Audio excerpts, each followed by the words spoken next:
Hey there, and welcome back to our channel. In this video, we're going to dive into how to build a SaaS dashboard inside of Softr. Lucky for you, we actually have a custom template built for this, so this is going to be a very fun exercise for all of us. Now, in today's day and age, data visualization is a game changer.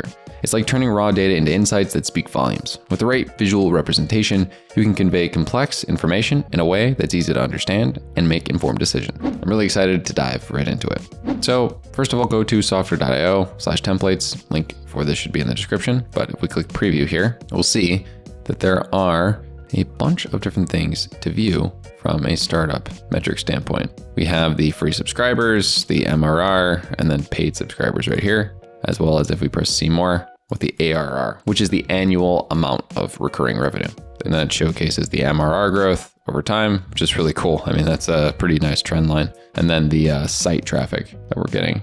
And then the number of free versus paid subscribers. Obviously, smaller sliver is going to be paid, but really solid amount here. And then we have an overview of the team, which is cool. So it gives a face to the name of the product. Now, rather than just previewing it, we can press use template. And then after doing this once again, we can connect it to our data source, copy the base to my Airtable account, press add base, and then create an application. When it comes to the data that's on the back end here, you'll see that there are stats. So these essentially are just some static values that you can showcase at the top of this right here.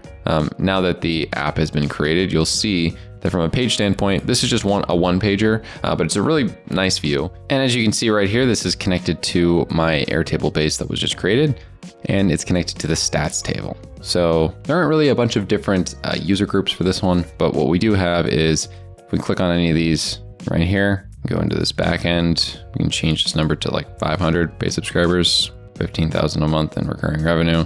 Obviously that's going to be times 12, so 18,000. And then up to free subscribers.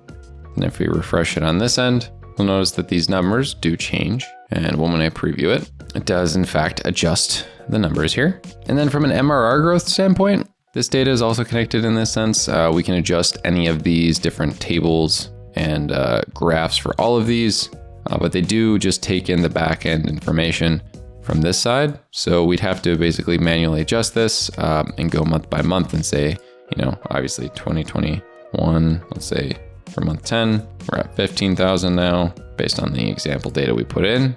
Then refreshing this, it should adjust to that. As you can see, the big spike here. Same goes with marketing traffic. All we'd have to do inside of this would be to change this and add a month and just say 100,000 maybe.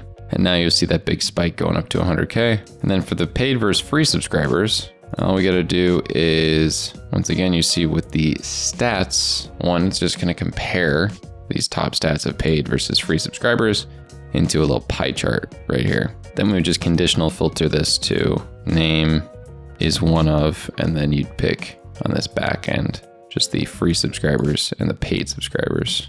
Then here, once I press preview, you'll see it goes back to this in the chart. And then when it comes to just updating these team members, all you'd have to do is change these images. And as you can see, say, instead of this being John Smith, I can pretend that good old John in the middle here on this second tab is me. The name changes here. Any of this description, as you can see right here, adjusts. And then for all of these, if they do have different social links, all you got to do is take this one and just change the URL. And the hyperlinks will go out to different links inside of here. And if you did have more pages that you wanted to add, this does have a nice little bottom section for going to different pages like contact, terms, policy, blog, help, and about. This is a very basic template, but it's very effective to showcase to people how the SaaS product you have is doing and how to keep track of it internally. If you like this video and want more videos on all of our templates, make sure to check out more like this one on how to improve your skills using Softr even more.